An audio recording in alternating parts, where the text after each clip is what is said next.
wish ko lang. Gaano nga ba kahalaga na tayo'y mangarap? Isipin niyo na lang ang bawat pangarap na sinasaloob natin ay siya ring mga posibilidad na pinanghahawakan natin. Hindi na kailangang tignan sa ilalim ng microscope upang masabi na si Jackie ay may malubhang sakit. Pero kung anong klaseng sakit ito, ano ang dahilan at ano ang remedyo, wala pang nakakaalam. Paano nga ba gagaling ang batang mistulang may dalawang mukha kung ni isang kusing ay wala silang perang pampagamot? 25 years nang hindi nakikita ni Mang Leopoldo ang dalawa niyang anak. May mga gatas pa raw sa labi ang mga ito nang maghiwalay sila ng asawa at mawasak ang kanilang pamilya. Pero walang araw na hindi niya naisip o hinanap-hanap ang laman ng kanyang laman, dugo ng kanyang dugo. Magandang hapon po mga kapuso, ito po ang wish ko lang. Mula nang isilang si Jackie, unti-unti na raw umumbok ang kalahati ng kanyang pisngi hanggang sa lumaki ng husto at ngayoy mistulang dalawa na raw ang mukha ng bata. Bagamat hindi pangkaraniwan ang kanyang anyo, ang dahilan kung bakit hindi siya napapagamot ay tipikal na tipikal para sa marami nating kababayan. At yun ay dahil sa kahirapan.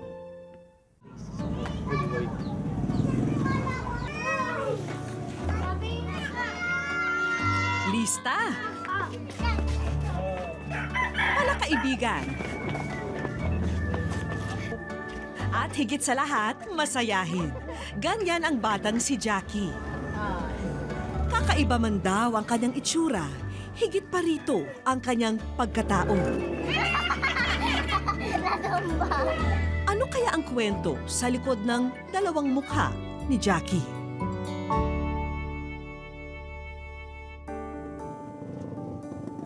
Sa kanilang tahanan sa may Commonwealth, umiikot ang mundo ng mag-inang sina Aling Josie at kanyang bunsong si Jackie. Tinapay, bilhin mo ha. Hindi ko nga ma-accept noon kasi from 6 na ipinanganak ko, siya lang ang may diferensya. So ang mister ko, sabi niya sa akin, hindi natin ginusto yan, bigay yan sa atin. Sabi niya ganun. So minahal namin siya ng maayos. Naging masaya kami kahit may diferensya ang anak ko. Pero deep inside sa puso namin mag-asawa, naawa kami sa anak ko. Pero dinala namin yun ng tanggap ang puso namin na ganun nga yung anak ko. Nung ipinanganak ko siya, wala lang, subside pa siya. Okay pa siya. Pero nung parang lumalaki siya, sumasabay yung pag-bulging ng ano niya, ng half face niya. Yung sa mukha mo ba, may sakit ka ba nararamdaman? Hindi siya masakit? Masakit. Nung sanggol pa si Jackie, ay mulat pa ang dalawa niyang mata. Ngunit dahil may katarata ang mata sa apektadong bahagi ng kanyang mukha, naoperahan ito at tuluyan ng nagsara. Masayang-masaya ako kasi mayroon pa siyang isang mata na normal na ginagamit niya ngayon para makita niya kami. Magamit niya sa paglalaro niya, sa mga gagawin niya.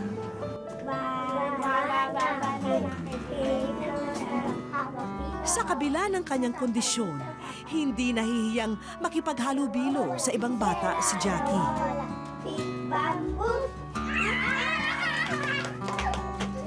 At kung sakaling may kumukutya o umaaway sa kanya, handa siyang ipagtanggol agad ng kanyang ate Joyce Ann. Natakot ko po sila. Sinasabi ko po sa kanila, baka gusto niya ilipat to sa inyo ng Panginoon. Sabi ko po. Ate Joyce Ann Marie. Siya po, buti sa aaral. Tapos,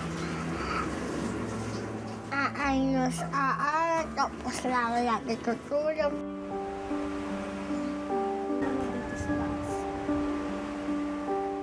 Tuwing Sabado-Linggo po, tinuturuan ko po siya mag-aral. Sinasama niya po yung mga kaibigan niya po dito para mag-aral din po. Pansamantalang tumigil sa pag-aaral si Jackie.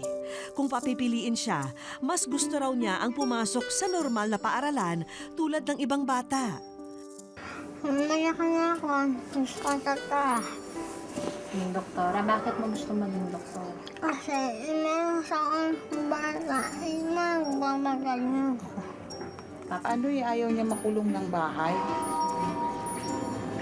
Mas gusto niyang makipaglaro sa labas. Sa mga kaibigan niya. Ganon. Kala ko hindi siya makipag-usap sa mga tao. Kala ko alagaan ko lang siya, bit ko lang siya. Dala-dala ko lang siya lagi. Awa naman ng Diyos, hindi.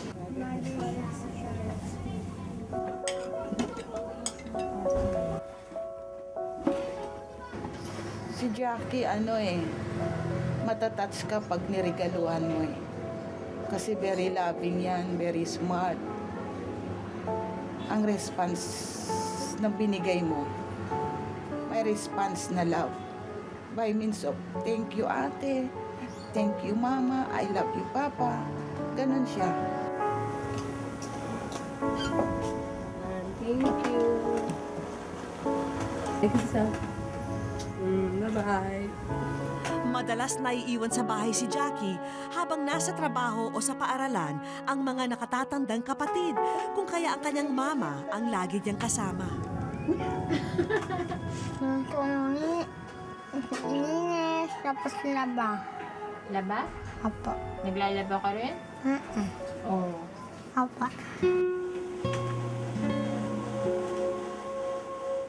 Gayunpaman, hindi rin maiwasan ng ina ang mag-alala sa maaring mangyari sa kanyang bunso.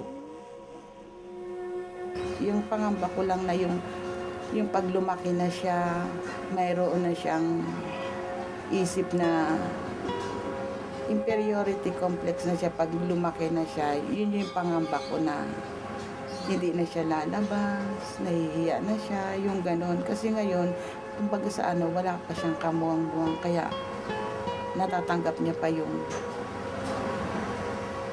ganyang kalagayan niya. Kaya patuloy ang pagbabantay at pag-iingat ni Aling Josie sa kalagayan ni Jackie. Gagampanan niya raw ito hanggat siya'y may lakas pa. Ito yung phenobarbital na iniinom ni Jackie. Bali, ito ang nireseta ng doktor sa neuro na maintenance niya. Tapos ito naman, para sa kanyang mata, nireseta ng doktor ito para yung fluid hindi magtuyo yung mata niya.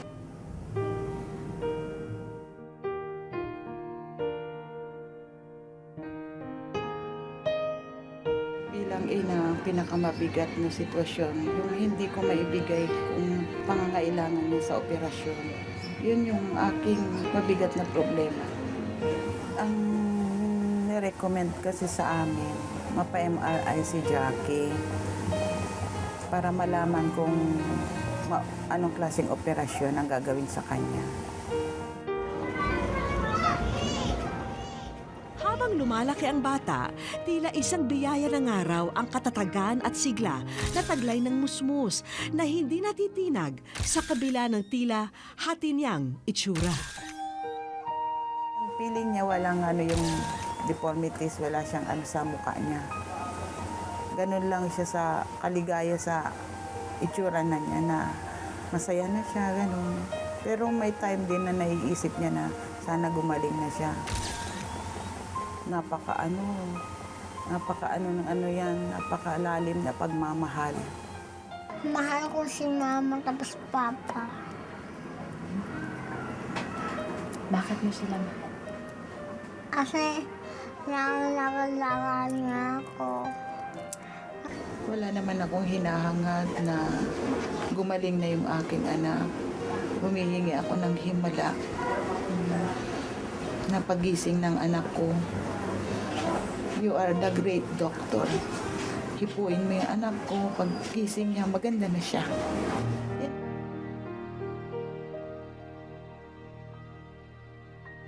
Wish ko lang sa aming pagbabalik. Kailangan lang natin kasi hindi gumagalaw yung pasyente para makita natin. Kaya mo pa? Kaya mo tiisin? Hindi. At mamaya, tunghayan ang pangungulila ng isang ama sa kanyang anak. Sa anak ko, ang manggaling sa darong TV, nasa iliti ang laki.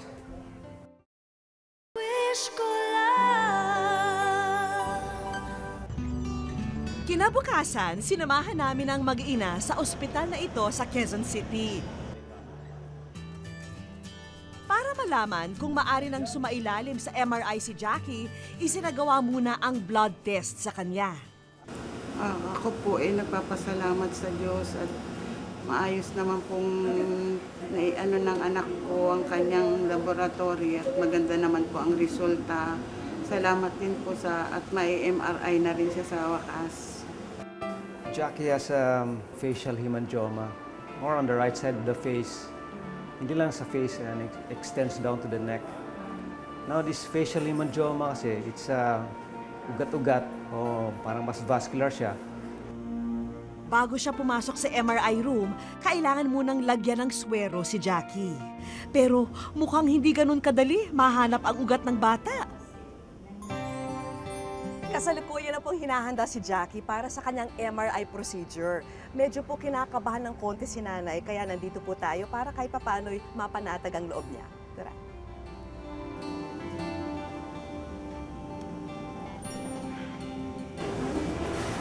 Alam mo ba kung bakit ka nandito? Alam mo na ikaw ay nasa wish ko lang. Si nanay mo na. Hi, nanay. Hello. Good afternoon po. Good afternoon. Ano? Kinakabahan kayo? Ha? Lalo. Pero masaya po. Bakit? Bakit sinasabi niyo masaya kayo? Kasi magkakaroon na ng katuparan yung ma-MRI ko po. Bakit matagal niyo kung gustong itong maisagawa itong MRI procedure sa anak niyo po? Kasi hinihiling niya po na mama, maalis na to para magaling na daw siya. Alam niyo ba kung bakit kayo nandito? Wish ko lang po. Ay, Kaya ako nandito tayo. Para kahit paano po ayun po. Nakarating mo kasi sa amin yung kwento ni Jackie. At alam niyo po, may nagmagandang loob po na lumapit sa amin at gusto raw niyang sagutin itong MRI po ni Jackie. salamat po sa inyo. Salamat po naman. Hayaan niyo, Nay. Hope natin na sana maganda ang maging resulta nito at di ba, kahit pa paano sana magtuloy-tuloy na. Maging normal naman po ang kanyang kalagayan. Kinakabahan ka ba? Kinakabahan ka? Hindi, yan na yung pinakamahirap. Hindi na masakit ito. Ito parang matutulog ka lang, nakahiga ka lang. Mo, anong pinag-pray mo ngayon? Nagpa-pray ka ba? Anong pinag-pray mo ngayon? Dali na ako po. Ha? Dali na ako. Nagumaling ka na. Sige, abangan natin kung anong mangyayari dito sa resulta ng MRI. Tapos doon natin malalaman. Doon makikita ng mga doktor. Ngayon talaga, ito na tayo. Di ba ito na yung matagal na natin hinihintay na mapa-MRI po yung anak nyo? Ha? Anong gusto niyo sabihin sa anak nyo? Jackie, maganda ka na. Diba? Yun lagi mong pinipray, diba? Ipinaliwanag ni Doktor kina nanay ang isasagawang procedure kay Jackie. Okay, ngayon si Jackie pupunta, sasalang namin ngayon siya sa MRI. Katulad din siya ng CT scan pero mas detalyado, mas maraming sequences. Makikita natin kung may connection to sa utak niya. So, ano yung pinaka-hinuhope po natin na result ngayong araw na ito? Sana yung kung mayroon ng connection sa utak, maliit lang siya na kayang daanin sa operasyon. Mukhang ready na ang bata. Hayaan mo, Jackie. Pagkatapos nito, marami pa kaming sorpresa na sana'y ikatuwa mo.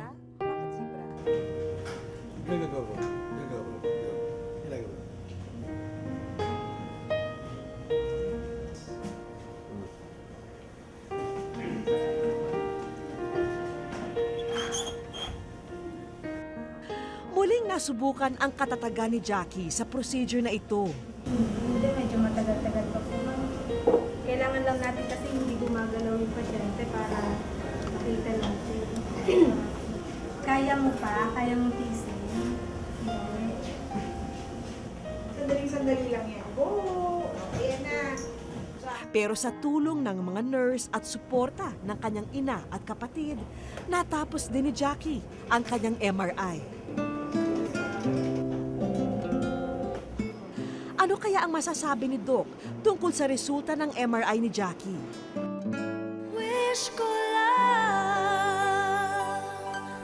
Sa aming pagbabalik, It's a multi-specialty approach. Okay, so it involves pediatrician, surgeons, plastic surgeons, neurosurgeons, radiologist, interventional radiologist. I don't think matatanggal to lahat.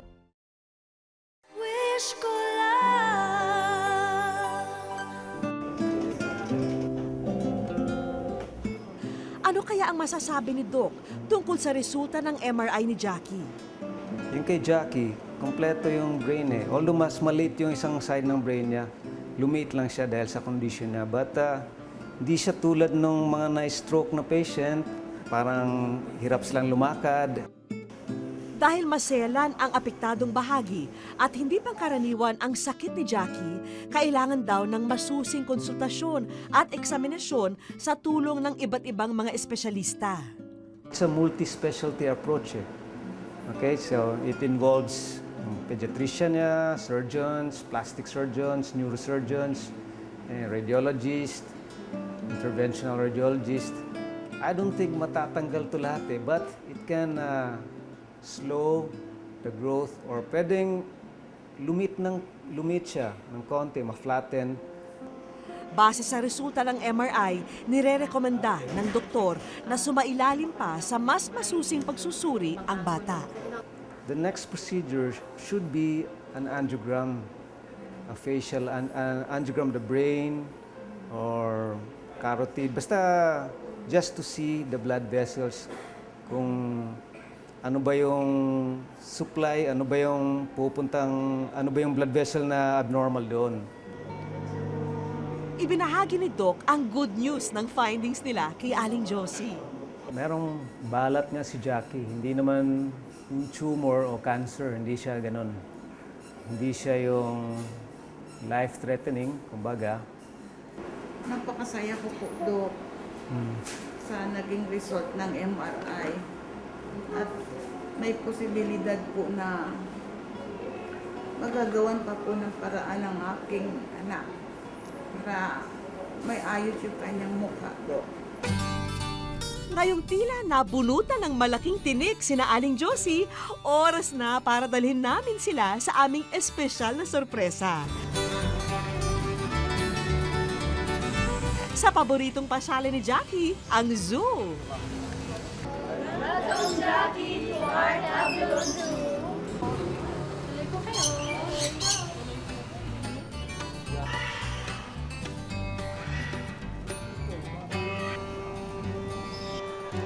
Dahil ilang oras din napirmi sa ospital si Jackie, willing-willy ang bata sa pag-iikot at panunood sa iba't ibang mga hayop dito.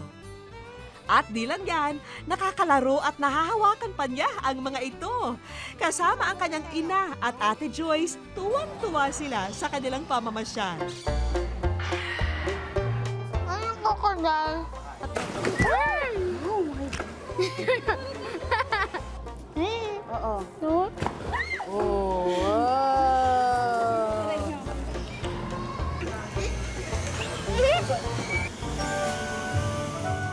Samantala, abala naman ang aming staff sa paghahanda ng mga espesyal na regalo para sa bibong bata at sa kanyang pamilya. Kaya nang makita ang mga ito, agad nang tinignan ni Jackie ang mga regalong damit at laruan para sa kanya. Angel po kayo sa anak ko.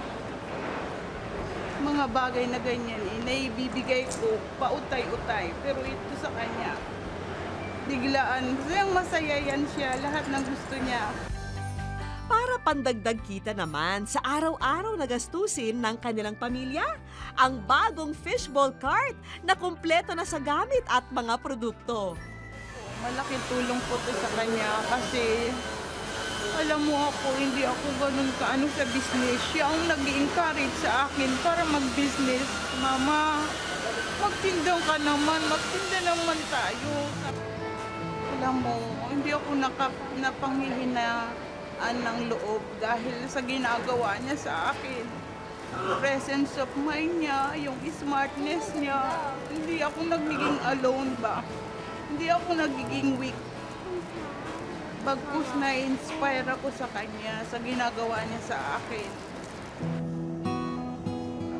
Hindi man perpekto ang panlabas na anyo ni Jackie.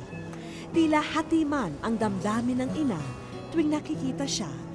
Nangingibabaw pa rin ang pusong masayahin at busilak na kalooban ng bata. Bagay na higit pang maganda at mahalaga para maipagpatuloy ni Jackie at ng mga nagmamahal sa kanya ang magandang simula sa daan tungo sa kanyang paggaling. Abangan lang po sa mga susunod na episode ng Wish Ko Lang ang mga kaganapan sa paggaling ni Jackie. Wish ko lang. Susunod, tunghayan ang pangungulila ng isang ama sa kanyang anak. Sa anak ko, og tanaw manggaling hidarog TV na si Liti ang laki.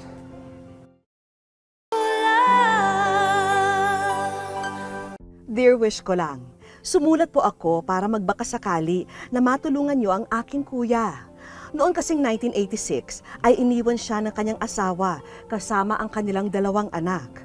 Kapag dumadalaw ako sa kanya, lagi niyang sinasabi na hanapin ko raw ang kanyang mga anak. Kaya naman ako nagbakasakali na sana matulungan niyo kami kasi ito lang ang naiisip kong paraan para matulungan ang aking kuya. Isa sa mga nangarap na magkaroon ng matatag na pamilya ang tubong Davao del Norte na si Mang Leopoldo. Maayos ang mga unang taon ng pagsasama nila ng kanyang misis hanggang sa sinubok ito ng tadhana. Antong nabalitaan ko na may kinakalantari ka raw na babae.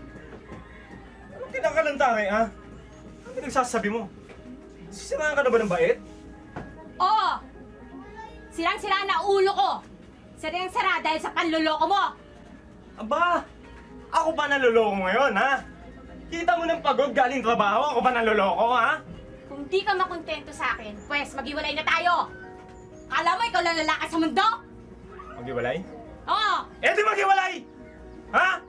Sasama ko yung mga anak ko! Uwi ako sa nanay ko! Ang kapal ng mukha mo, ha? May kunti silang tampuhan dahil sa kuya ko na may hinala yung misis niya na may iba siya. Ayun, umalis yung misis niya dahil doon sa hinala niya. Nay! Nay!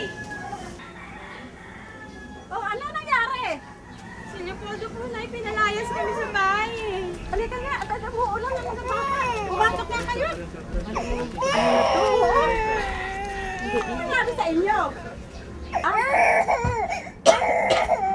Patitirahin mo pa yung mga anak mo dito? Yun nga ho, inay. Kailangan po may kumayod para po may makain yung mga bata. Ang awa nyo na, nay. Tulungan nyo naman ako. Hindi ko alam kung ano gagawin ko sa iyo. Ano ba yan? Hindi ko na alam kung ano gagawin ko sa iyo. Ako nga, matanda na. Bibigay mo sa akin ng 2 bata. Halika na dito! Bilis! Halika na, matulog ka dyan. Kali mo yung unan dyan. Ito, oh. Matulog ka. Yan. Tulog ka dito.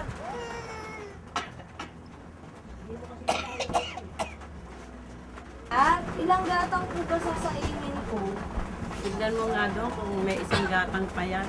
Kung hindi nakasya yung isang gatang, ilugaw mo na. Sige. Hindi daw nakapag-aral yung bata kasi dahil sa kahirapan nga. Walang permanenteng trabaho, kaya mas lalong naging mahirap ang buhay para sa kanya. Swerte na lamang daw kung meron siyang mapipitas na saging sa kanyang maliit na taniman.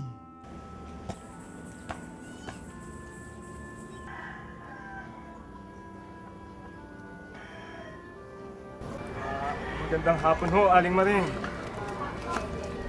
baka may mga ipapagawa po kayo sa bahay nyo. Pwede bang ako na lang gagawa para may pambili lang po akong pagkain? Ilang araw na akong hindi po kumakain Ay naku, Poldo. Napalinisan ko na nung isang araw pa yan. Hindi ko na kailangan ng serbisyo mo. Ano na bang nangyari sa'yo at nagkaganyan ka, ha? Aling Maring, hindi po ako pumunta dito para usisain ng buhay ko. Pumunta ho ako dito para humingi sa inyo ng trabaho. Ganun ba? Ang yabang mo kasi. Naku, malis ka na nga dito. Sige na, hindi ko kailangan ng serbisyo mo. Malis ka na. Mayabang ka kasi.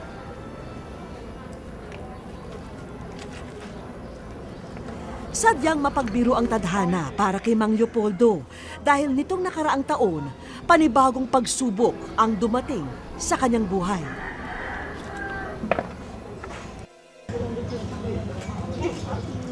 Ano? Ang angas nyo! Ano? Ha? Titingin ka ba, ha? Ha? Ano gusto mo? Away? Ha? Ano? Hayop kayo!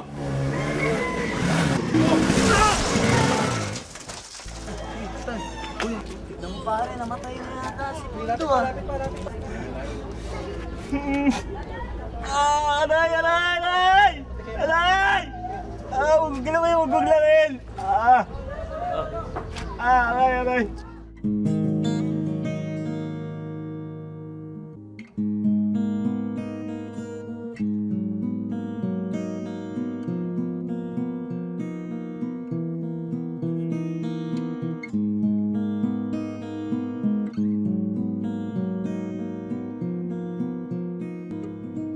Buhat ng maaksidente, sa 4 na sulok na lang ng kwartong ito namamalagi si Mang Leopoldo.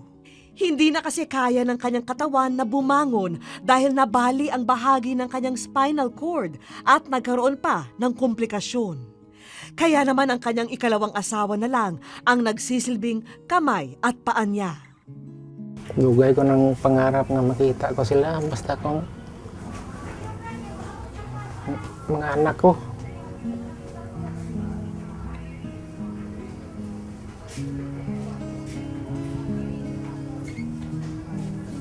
Sabi niya sa akin, gusto daw niya makasama yung anak niya. Diyan na raw titira sa Davao del Norte, Santo Tomas.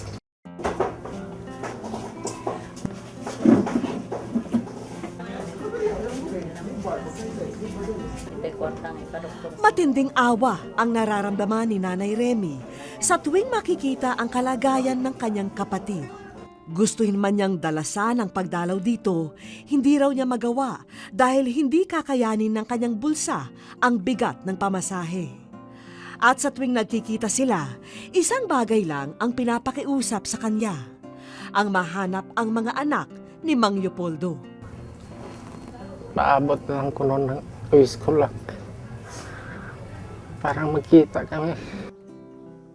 Kaya naman naisipan ni Remy na lumiham sa aming programa upang iparating ang pangungulila ng kanyang kapatid sa dalawa nitong anak. Sa anak ko, tanamang galing Hidarog TV, nasa Liti ang laki. Dito sa Hinunganan, Southern Leyte namin natagpuan si Flor, ikalawang anak ni Mang Leopoldo. Naiyak lang ako kasi hindi ko siya nakita. Anong hitsura niya. Kung ano siya. Kahit kailan hindi ko pa siya nakita. Kahit picture na lang. Nang mamatay ang kanyang kuya, pinili ng nooy 16 na taong gulang na si Flor na umalis sa poder ng kanyang lola dahil hindi naman siya nito kayang buhayin pa. Habang ang kanyang ina, matagal na silang iniwang magkapatid ng mag-asawa uli. Siyempre, naiinggit ako sa ibang tao, may pamilya, masaya sila, may nag-alaga sa anak nila. Sa amin, wala. May lola kami pero kulang pa. Aminado si Flor na salat siya sa lahat ng aspeto ng buhay. Dahil din sa kakapusan, kaya hindi magawang hanapin ni Flor ang sinasabing tatay niya na iniwan ng kanyang nanay nung siya'y sanggol pa lamang. Yakapin ko siya. Tapos iiyak ako sa kanya. Ngayon pa lang kami nagkita. Noon. Tanungin ko sa kanya, ba't kayo naghihiwalay ni nanay? Ganun po. Kasi pinabayaan niyo po kami. Dito na namin iniabot ang litrato na nakuha namin mula sa pagsasaliksik na aming ginawa. Yung kapatid ko po, parang ganito itsura niya ng kuya ko. Siyempre, hindi ko naisip kung siya ba ang tatay ko. Kasi ganito din ang shape ng itsura ng kuya ko sa mukha niya. Yung kuya ko din, matangos ng ilong. Tapos, ganito din ang mukha niya. Kumpiyansa si Flor na ito na nga ang kanyang tatay na halos 25 taon din niyang hindi nakapiling. Kaya naman, isang panawagan ang nais ipahatid ni Flor para sa kanyang ama. Ay, kung nasaan ka man ngayon, sana magkikita tayo. Kung saan ka nakatira, sana puntahan mo ako dito para magkita tayo. Para malaman mo anong kalagayan ko. Para malaman ko din anong kalagayan mo ngayon. Para mayakap kita. Wish ko lang. Sa aming pagbabalik, ito na ba ang magbibigay linaw sa puwang sa kanyang pagkatao? Wish ko lang.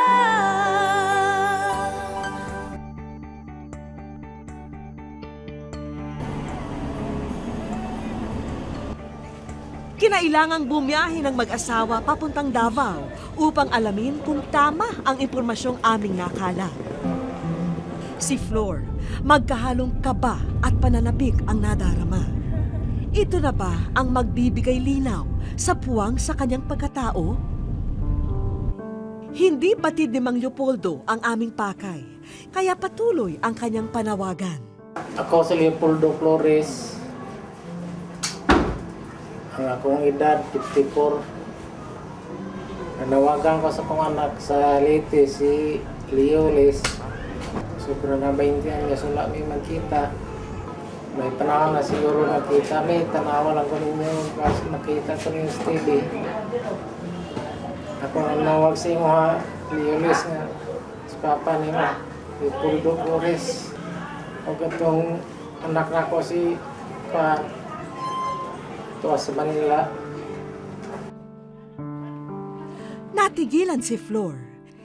Hindi na niya nakuhang kumpirmahin ang mga detalye.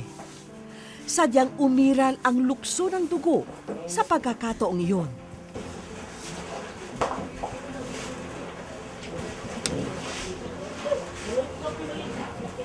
May sakit na yung ama mo, ano po, Lisa. Kaya ako din lang isa. Ako na lang nag-iisa. Wala na si Kuya.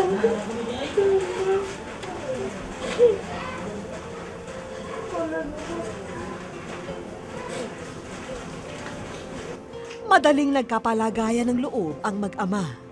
Binura ng mainit na yapos ni Flor ang 25 taon nilang pagkakalayo. Magkamukha po sila yung kapatid ko. Ito po picture ni Japuta. Liwat ka sa kuwa itong laki. Naman si Kuya Leo. Wala na po siya. Kama ko litrato sa mga ganda dito sa mga siyempre masakit po ka. Huwag manggang ko magtuwa nga patay na siya. 21 Ito magkamabuhi pa. Pangarap ko talagang makita ko yung tatay ko. Kasi lumaki kami ng tatay. Ang tanong ko lang, ba't sila naghiwalay? Siguro pag hindi pa sila naghiwalay, buhay pa yung kuya ko. Siguro ko nalalagaan pa rin siya. Ipinabatid na rin namin sa kanila ang taong humiling na sila'y magkasama muli. Sa GMA po, hinatid ko talaga doon sa opisina ng GMA Center po. Masaya po, pero kulang pa rin, sir, kasi nawala talaga yung isang kapatid niya. Hindi namin yung nakita, matagal na po. Nagpasalamat po ako kasi pag hindi siya nagsumulat ng padala ng GMA, hindi kami nagkikita ngayon. Ito na siguro ang paraan para nagkikita kami. Huli na, yung isa wala na. At para mas maging memorable ang pagkikita nina Flor at Mang Leopoldo, isang salo-salo ang aming inihanda. Hindi matutumbasan ng anumang bagay sa mundo ang sayang hatid kapag buo ang pamilya. Paghiwalayin man ang tadhana, panahon man ang bilangin, kapag ang may likha na ang kumilos, muling magtatagpo ang landas ng mga taong sinubok. Kahit tapos na po ang Valentine's Day, patuloy nating buksan ang ating mga puso sa pagmamahal at sa pangarap. Dahil hanggat ikaw ay may pangarap, may pag-asa. At hanggang may pag-asa, may tunay na ligaya. Kung may hiling po kayo para sa inyong sarili o sa mahal sa buhay, sulatan niyo po kami sa GMA Network at sa Corner Timog Avenue, Quezon City. Maaari rin niyong iparating ang inyong kahilingan, kwento at komento sa aming official page sa Facebook at sa Twitter at Wish Ko Lang GMA. At hanggang sa susunod na Sabado po, ako po yung kapuso, Vicky Morales. At ito po ang Wish Ko Lang.